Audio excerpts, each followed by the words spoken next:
folks, and welcome back inside Manhattan Basketball. Christian Heimel speaking with the head coach of Manhattan Men's Basketball, Steve Masiello, and Coach. You can't get a better introduction than that. It's the same way every time. You can't get funnier, more personal. I mean, that's just, I gotta be honest about it. I think I used my best one at Columbia, to be honest. Did you? About after a very humble Christian Heimel speaking with a gracious Steve Tell us Masiello. about you, though. I want to do this program. Yeah, I want to know us. The program right now, Coach, 4-2 on the year, 4-0 on the road.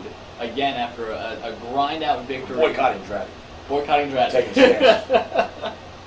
So where are we going to play then? I don't know. We're working on it now. Fans want a new arena. That's what we're doing. We're throwing a line this in.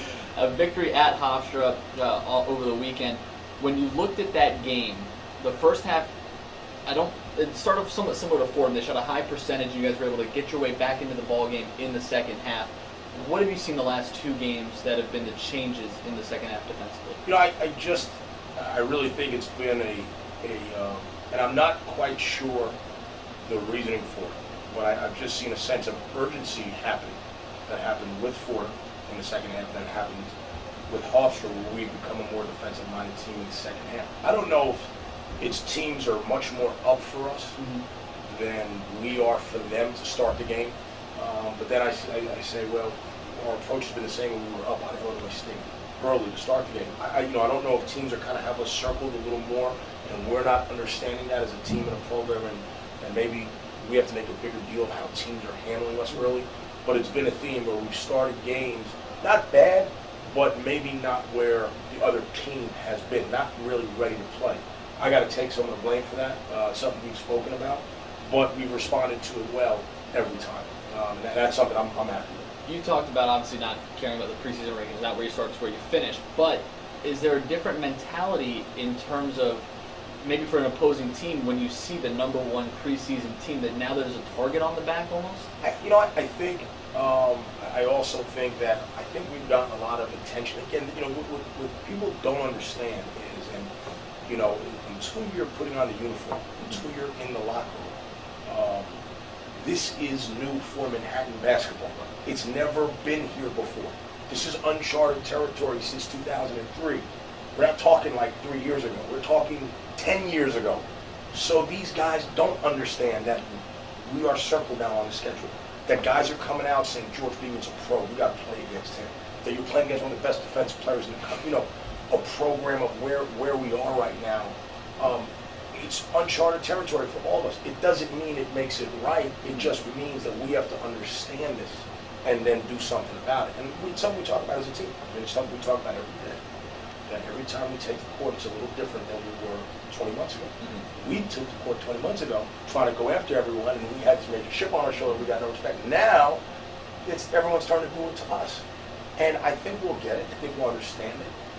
It's just a matter of a learning curve. Would you like us to be ready to play come November 9th, first game? Yeah, of course you would. You want to understand. But listen, it's about peaking in February, March, not peaking now. We've talked about the weapons on this team and how there are so many of them, and that was really evidenced at Hofstra when Ramel Brown and George Beeman combined for 12 points, and yet Mike Alvarado takes over and as you said after the game, did what a senior's supposed to do. Did what a senior's supposed to do. And you can't downplay guys like Emmy and Rich Williams, who really gave you some big minutes and did some good things. But Mike Alvarado just stepped up and really took ownership of the game, put us on his back, a la what George did at Illinois State, a la what Ramel did home, even though they lost against Fordham. Mike just stepped up. And when you have three seniors like that, it makes you a better team, makes you a better coach, it makes you a better program. We see that from Mike Alvarado in practice every day, the same way you see good George. The practices are fun and competitive because of the talent level and how guys compete. And I've said it all along. I give teams a lot of credit who come out and say we have to stop George Beeman. It's the right thing to do. And I've spoken to George about it. And that's just a compliment. George didn't play particularly bad.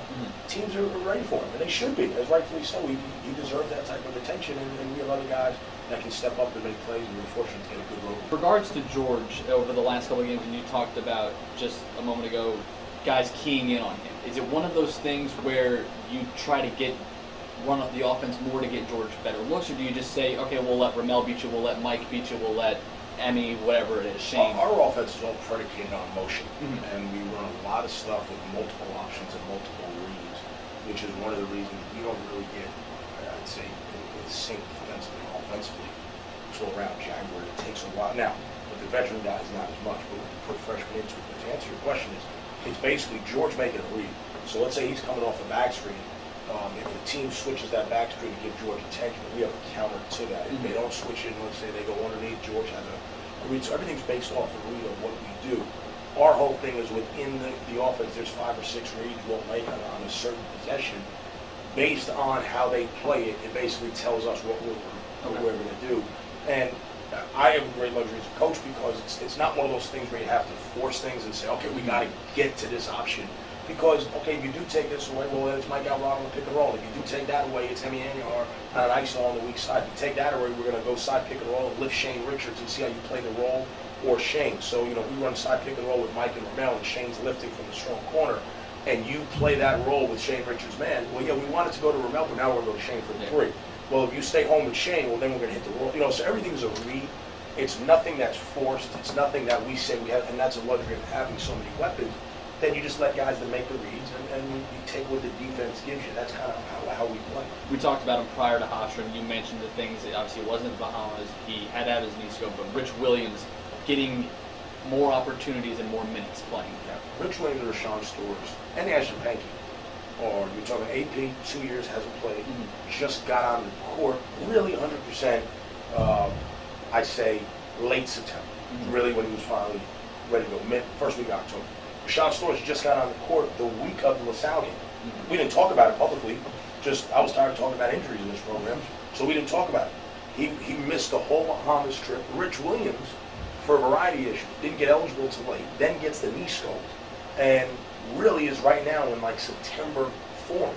So 3 very important part of our guys who aren't where they need to be. Not their fault, no one's fault, just the way things happen. We're fortunate that we have other guys that can carry us. And that's what you have to dwell on. But I think Rich is a guy who has tremendous talent, Shane Richards didn't play last year, took Markley's valuable minutes, got rookie of the year. So there's a lot more Richie Williams going to be able to do and help us. He's got one thing to be a very, very valuable piece to his team. You start MAC play the Conference Outlier weekend this weekend at Marist. For anyone who knows the Red Foxes, they're not an 0-8 team. What do you look at when you see them on film? It's one of those things where they have great talent. Siobhan Lewis is as good as any player on human beings. So Adam Kemp is one of the top 3 or 4 bigs in this league. Bowie, I think, is one of the most underrated players there are and really causes matchup problems. They return almost 90% of their team from last year who got extremely hot down the stretch. We have struggled with them at their place the last 2 years, even when we've won.